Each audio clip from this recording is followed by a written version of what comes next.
Bonjour à tous, merci de me proposer de partager mon expérience au quotidien. Alors pourquoi l'auto-évaluation de mes habitudes alimentaires?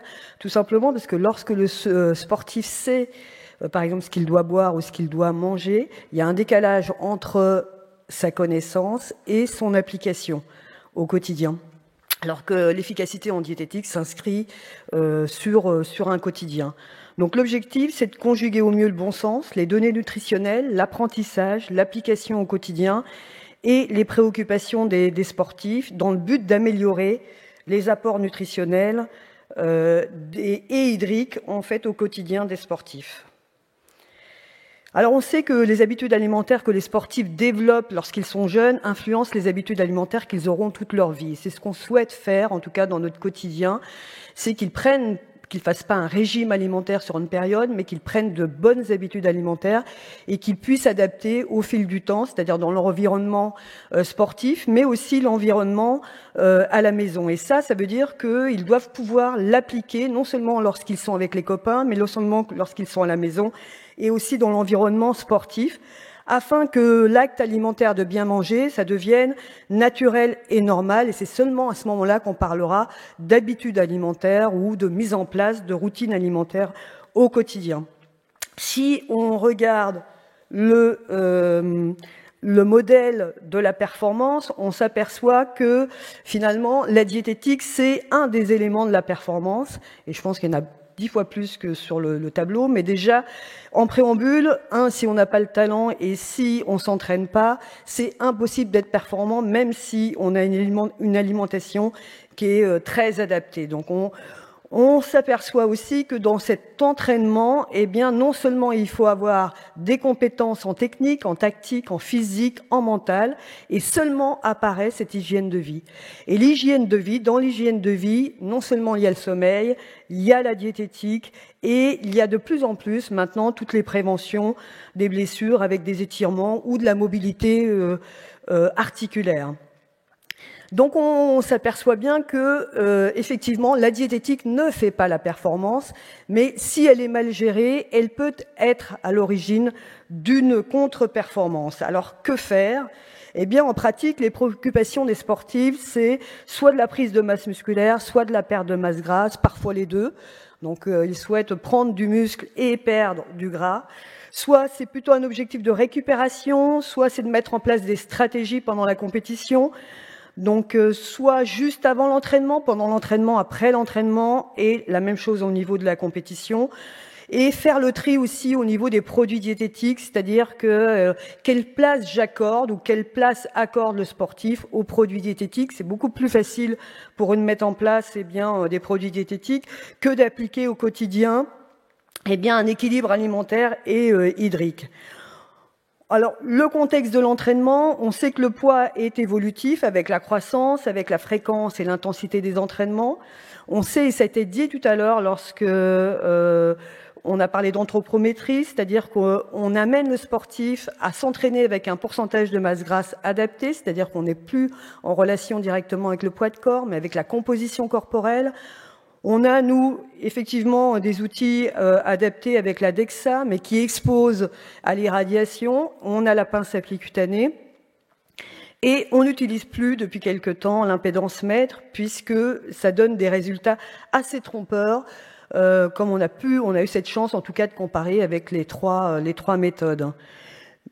Donc, on reste sur un peu l'évolution de ce pourcentage de masse grasse, qu'on va pas donner forcément en pourcentage, mais avec la somme des plis, mais qui donne un lien direct avec le pourcentage de masse grasse. C'est assez compliqué parce que c'est des nouvelles données de calculer la somme des plis, sauf que nous, nos sportifs, ils sont tellement habitués à avoir le pourcentage de masse grasse que eux, la somme des plis, ça leur parle pas trop, mais d'avoir un repère au niveau des pourcentages de masse grasse, par exemple chez l'homme, le jeune ou le moins jeune, entre 8 et 12%, on va dire que globalement, on a un pourcentage de masse grasse adapté. Évidemment, si c'est un sprinter, ça ne sera pas forcément adapté, on sera plutôt proche de 8. Et pour une femme, on a entre 18 et 22% de masse grasse. Donc si on veut faire une corrélation avec un lien directement avec le foot, on aura des différences aussi avec ceux qui ont besoin d'exprimer davantage leur vitesse. Ils auront un pourcentage de masse grasse un peu plus faible que éventuellement le gardien, même s'il doit faire quelques sauts et avoir un pourcentage, une composition corporelle en tout cas adaptée. Donc on doit aussi, le sportif doit maintenir et développer sa masse musculaire, enfin soit il la maintient, soit il la développe, ou soit il a des périodes où il va avoir besoin de développer la masse musculaire, ou simplement la maintenir. Il doit maintenir son niveau de performance, donc là ça nous renvoie tout à la gestion des stocks d'énergie. Il doit éviter la déshydratation, mais il doit non seulement l'éviter, ça c'est plus pour les sports à catégorie de poids, parce que souvent ils jouent sur l'eau pour être au poids le jour de la compétition, mais aussi ils doivent optimiser l'hydratation lors de leur quotidien, avant les entraînements, pendant et après les entraînements. Ils doivent faire le tri dans les compléments alimentaires, même si on a maintenant une référence avec les AMPD, la Société française de nutrition, qui a élaboré notamment des listes de compléments alimentaires plus ou moins sécurisés, en tout cas qui ont cette norme AFNOR officielle. Et ce qu'on recherche, c'est l'autonomie de l'athlète dans ses prises alimentaires et hydriques, puisque seul l'athlète doit être l'acteur de ses apports alimentaires et hydriques. Et ça doit rester une alimentation aussi intime, c'est-à-dire qu'on n'a pas à être intrusif dans l'alimentation du sportif, et notamment au moment où il mange. Et c'est souvent en référence, c'est rarement les diététiciens qui vont plutôt conseiller au moment des prises alimentaires, mais c'est plutôt les entraîneurs qui vont dire « Ah là, je pense que là, l'assiette de frites qui a été consommée à Lille n'est pas forcément idéale pour la performance ». Donc le contexte de la compétition aussi avec la gestion des stocks pré, per, post compétition, donc qui est à déterminer et qui est encore une autre phase d'apprentissage. Alors comment faire finalement, parce que c'est énormément d'informations qu'ils vont recevoir lors des entretiens, même si on les répète et on diversifie, on fait étape par étape. On doit amener le sportif à se questionner sur 8 items, notamment au niveau de l'auto-évaluation au quotidien. Ça va pas ? Ah merde, pardon.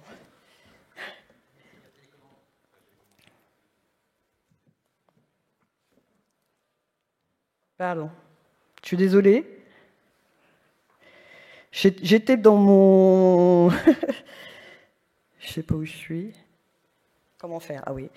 Comment faire ? C'est amener le sportif à se questionner sur ces 8 items, donc l'hydratation pendant et en dehors des entraînements et pendant la compétition, la qualité, ça nous renvoie au choix des aliments, au grammage de protéines, glucides, lipides, vitamines, minéraux, la quantité. On a vu que lorsque on avait trop peu d'apports, eh bien, c'était un inconvénient majeur. C'est-à-dire que lorsqu'on a un déficit énergétique, eh bien, là, c'est un inconvénient sur la performance.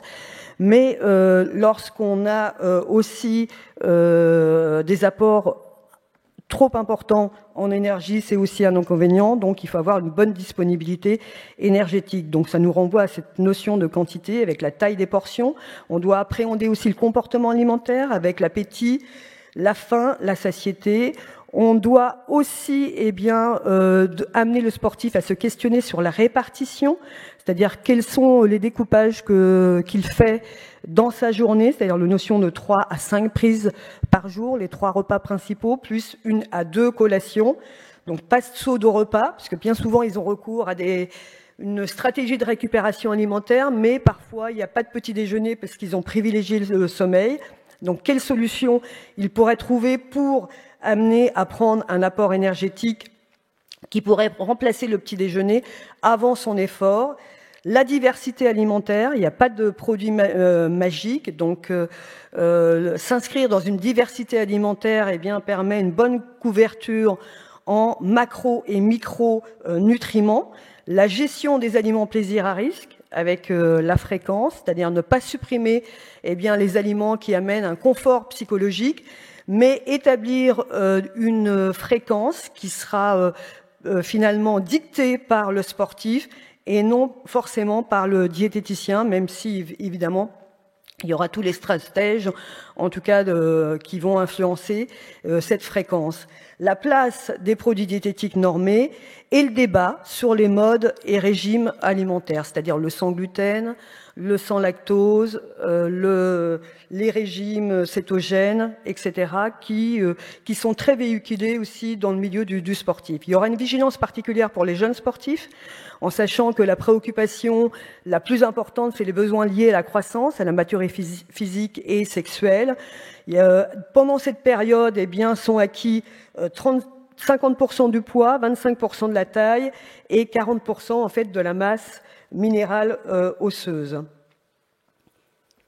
J'oublie à chaque fois de passer. Donc, eh bien, l'objectif de l'auto-évaluation, c'est d'amener le sportif à réfléchir sur son quotidien, à son application alimentaire et hydrique, et de trouver lui-même des solutions pour l'améliorer. C'est donner la possibilité aux sportifs eh bien, d'identifier ce qui constitue une bonne et une moins bonne application, avec des critères très simples qui vont toujours être répétitifs, c'est-à-dire ça va être à chaque fois la même formulation, on va réitérer en fait des formules de façon à ce que ça devienne un refrain pour le sportif et de façon à ce qu'il puisse se questionner facilement chaque jour. Donc la participation active des sportifs à l'élaboration et à la compréhension des critères d'évaluation eh bien, est vraiment une composante importante de son auto-évaluation. L'intérêt, c'est finalement d'amener le sportif à se surveiller seul, c'est-à-dire de faire une autosurveillance continue et à chaque instant, de façon à ce qu'il soit non seulement l'acteur de ses choix alimentaires, mais aussi acteur des possibilités d'ajustement et de correction de ses apports alimentaires et hydriques. Donc l'objectif, c'est de consolider l'apprentissage, donc se réfléchir sur les applications au quotidien, c'est-à-dire que ça ouvre aussi vers des nouveaux niveaux de compréhension, ainsi que de dissiper les fausses idées reçues. Ça permet de promouvoir un apprentissage plus approfondi, donc on le fait énormément en formation, et puis ça permet eh bien, d'améliorer l'engagement du sportif par le biais du transfert de responsabilité. Donc on a des vigilances évidemment très particulières et des préoccupations particulières en fonction des différents types de sports. Si on prend les sports à catégorie de poids, ils vont plus être préoccupés vers la perte de poids ou le gain de poids, pour certains, très peu. Si on prend des sports de longue distance, donc là, ça va être plutôt comment je peux gagner beaucoup plus d'énergie. Les sports maîtrés, donc il y a énormément de vertus alimentaires, imaginaires qui sont accordées aux aliments. Et si on prend aussi les sports qui recrutent des sportifs plus en fonction du morphotype, notamment chez les jeunes, donc là, on aura à faire une culture sportive qui est un peu moindre. Et donc, il faudra prendre plus de temps, notamment pour que le plan alimentaire et hydrique soit appliqué au quotidien. Donc, évaluer chaque jour la diététique à travers 20 astuces à valider, c'est ce qu'on essaie de proposer aux jeunes sportifs de façon à ce qu'ils puissent déjà améliorer le socle de la base de l'équilibre alimentaire. Par exemple, on sait que l'hydratation, c'est le premier facteur limitant la performance. Tout le monde sait qu'il faut boire 1,5 litre en dehors des phases d'entraînement et 500 ml par heure d'entraînement. Nous, lorsqu'on fait les études, on s'aperçoit que plus de 50% des sportifs ne boivent pas suffisamment en dehors des phases d'entraînement et pendant les phases d'entraînement.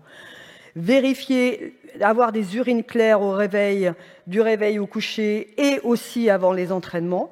Donc, bien souvent, les urines sont plus foncées au réveil, mais nous, on a le sportif qui, à un moment donné, va voir « Ah, mes urines sont foncées, je vais boire beaucoup ». Ils vont boire énormément, ils vont avoir des urines claires, mais c'est pas pour autant qu'ils seront mieux, ou en tout cas, hydratés suffisamment. Donc, en fait, l'objectif, c'est vraiment, la plupart du temps, d'avoir des urines claires, de boire plus, évidemment, lorsqu'il fait chaud, d'avoir une boisson énergétique ou de l'effort qui soit pas systématique. Donc, elle sera obligatoire pendant les phases de compétition ou sur des entraînements qui sont plus longs et intenses, qui sont supérieurs à 1 heure et demie. Boire 1,5 fois le volume qui a été perdu à l'effort avec le process de la double pesée, qui est difficilement applicable au quotidien, notamment chez nos sportifs, et avoir comme repère que finalement les urines foncées, les urines peu abondantes, la bouche sèche, les prises hydriques nocturnes sont des signes d'une hydratation insuffisante et qui seront à ajuster en conséquence. Donc, on est dans cette dynamique en ce qui concerne l'hydratation. Pour la couverture de protéines de haute valeur biologique, eh bien, c'est de consommer 2 fois par jour une portion de viande, poisson, œufs en alternance, en sachant que les besoins en protéiques sont liés non seulement au poids de corps, mais aussi à la sollicitation musculaire. Donc, on a cette variable de 1,2 à 2 grammes par kilo par jour. Ah oui, merci. Pardon, je suis désolée.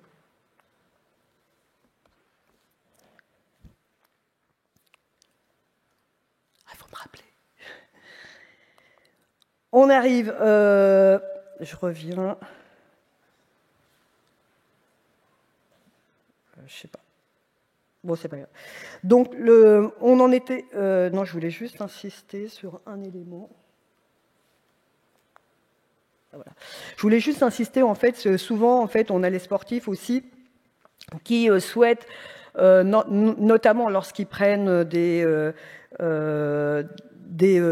la viande, du poisson et des œufs, en fait, ils sont plus en lien avec les apports protéiques qu'ils pourraient prendre sous forme de poudre. Donc, c'est important pour nous de leur rappeler aussi non seulement l'apport protéique, mais aussi notamment pour les acides aminés à chaîne ramifiée qu'on pourrait trouver dans certains aliments comme les œufs et qui pourraient satisfaire avec les produits laitiers une couverture en acides aminés à chaîne ramifiée. Donc, on en a parlé tout à l'heure. Donc, la richesse, notamment en oméga 3 dans le poisson, donc qui est un des déterminants importants, notamment du sportif, à savoir au moins 2 à 3 fois par semaine en fait du poisson, et notamment 1 à 2 fois du poisson gras par semaine pour avoir cette couverture, et une consommation inférieure à 500 grammes de viande rouge par semaine.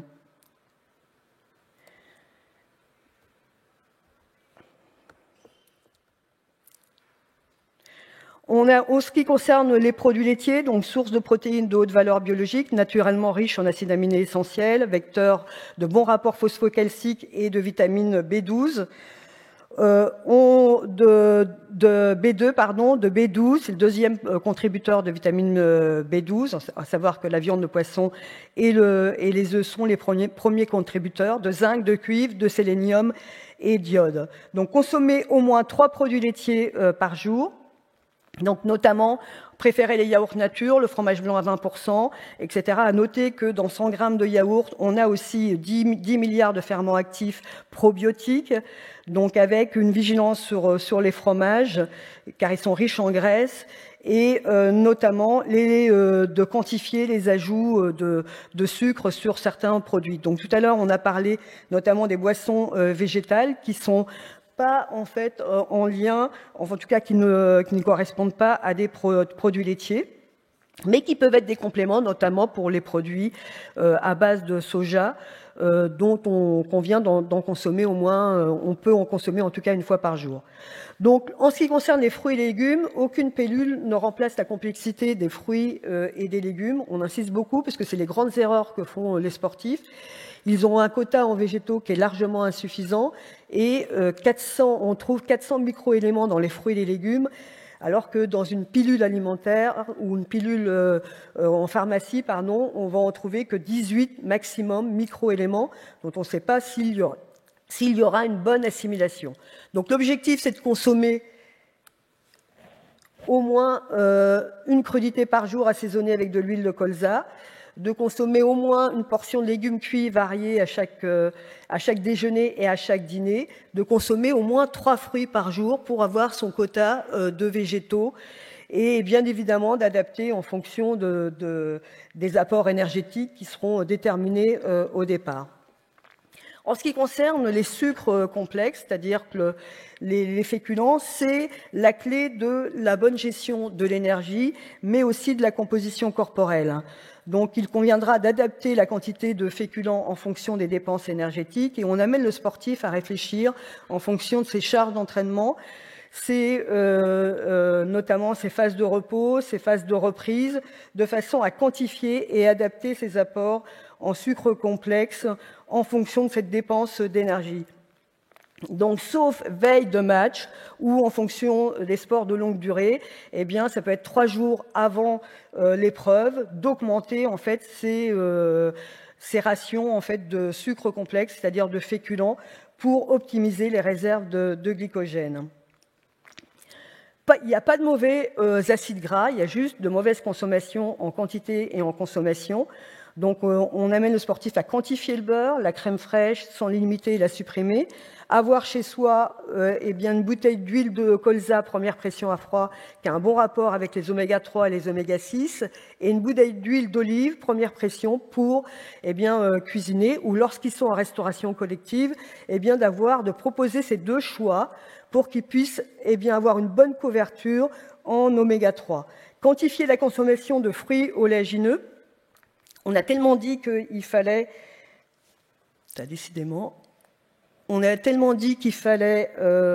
consommer des fruits oléagineux que parfois on a des sportifs, nous, qui prennent par poignée des fruits oléagineux, et alors que 5 et 6 noix, c'est l'équivalent pratiquement de 2 cuillères à soupe d'huile. Donc ils en prennent beaucoup plus. 20 amandes, on aura à peu près la même chose, 2 cuillères à soupe d'huile. Donc il convient eh bien, notamment d'avoir un équilibre entre ces différents apports, entre les apports, les huiles essentielles et notamment les fruits oléagineux dont il convient en fait de ne pas consommer ni avant l'entraînement ni juste après l'entraînement parce qu'ils sont associés, en tout cas ça limite la vidange gastrique et donc ça permet de ne pas bien assimiler en tout cas les glucides. Donc là, c'est juste un schéma qui représente les différents lipides avec la diversité et de façon à proposer, en tout cas essentiellement, une bonne couverture en oméga 3. Alors, ce qu'on arrive ici, c'est-à-dire qu'on a la fréquence des aliments plaisir, eh bien, c'est le confort alimentaire qui va être proposé par certains produits qui sont la plupart du temps riches en graisse ou en sucre. Donc on va limiter la consommation des aliments plaisir à risque. Là, ce sont que des exemples, mais on va amener le sportif peut-être à réduire les sodas s'il en consomme beaucoup, peut-être à réduire les pâtisseries s'il en consomme beaucoup, mais sans supprimer totalement en fait ces aliments, en évitant de les cumuler et notamment en évitant de les consommer à l'approche de la compétition et ou juste avant l'entraînement. 5 minutes, Véronique. Ouais.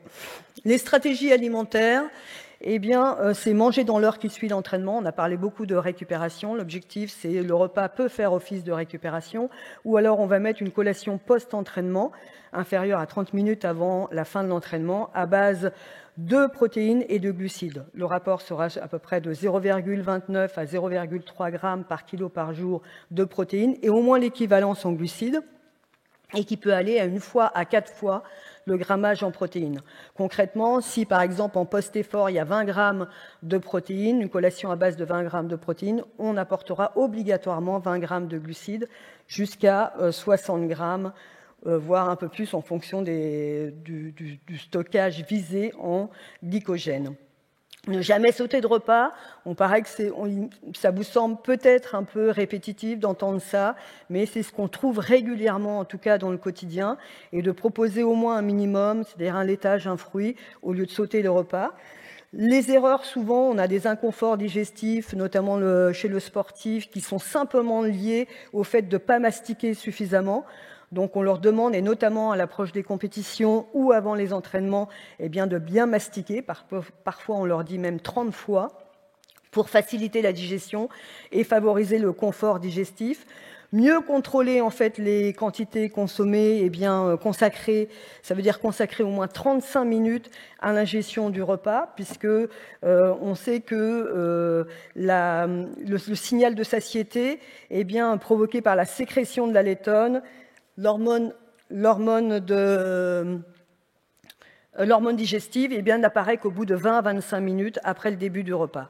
Et la consommation à bon escient de la boisson, de l'effort et des compléments alimentaires. Juste une petite loupe sur les minéraux, la croissance et les os, c'est-à-dire que notamment par rapport au calcium, au phosphore, au magnésium, à la vitamine D, on s'aperçoit que c'est un ensemble assez complexe et on va bien évidemment satisfaire ses besoins. Donc la plupart de nos sportifs sont supplémentés en vitamine D et on insistera évidemment sur la consommation de produits laitiers dont la couverture sera assurée par 2/3 par les produits laitiers en calcium et 1/3 par les autres produits, les os comme les végétaux aussi.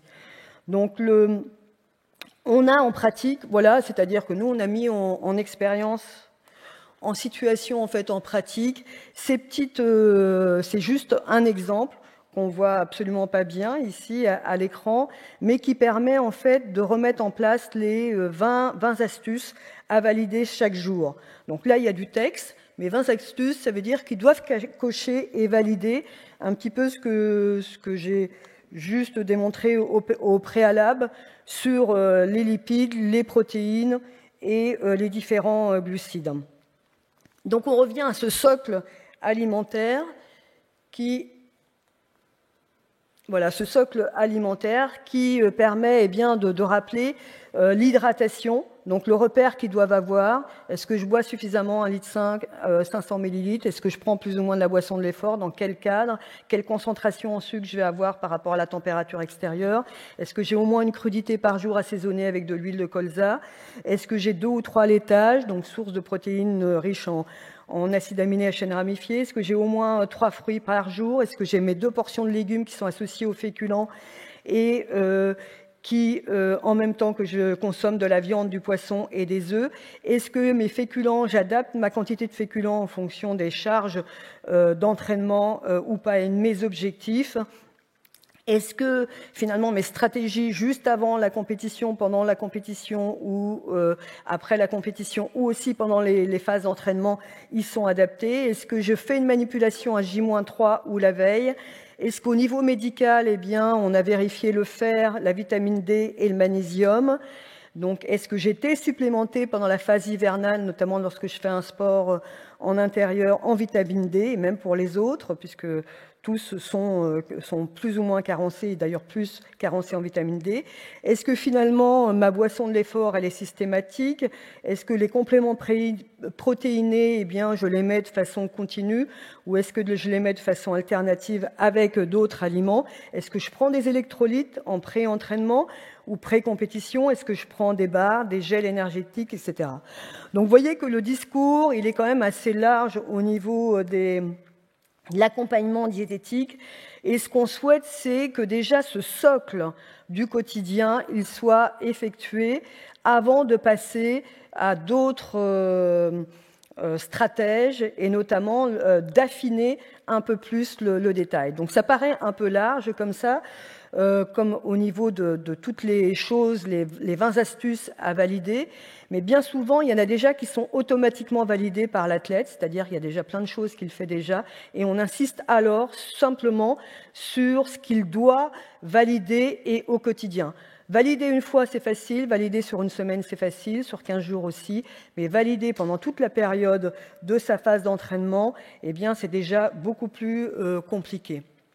Et on retrouve cette pyramide qui sera à la fin. On retrouve cette pyramide où on retrouve comment on s'est questionné sur l'hydratation, la qualité, la quantité, la répartition, la diversité, et la gestion des écarts, la place des compléments normés, la stratégie pré, pair, post-entraînement et la compétition. Donc je termine juste pour améliorer les apports hydriques et alimentaires au quotidien. Donc, on demande aux sportifs d'auto-évaluer leurs apports hydriques et alimentaires chaque jour, en sachant ce que j'ai dit juste au début, que l'efficacité, elle s'inscrit au quotidien.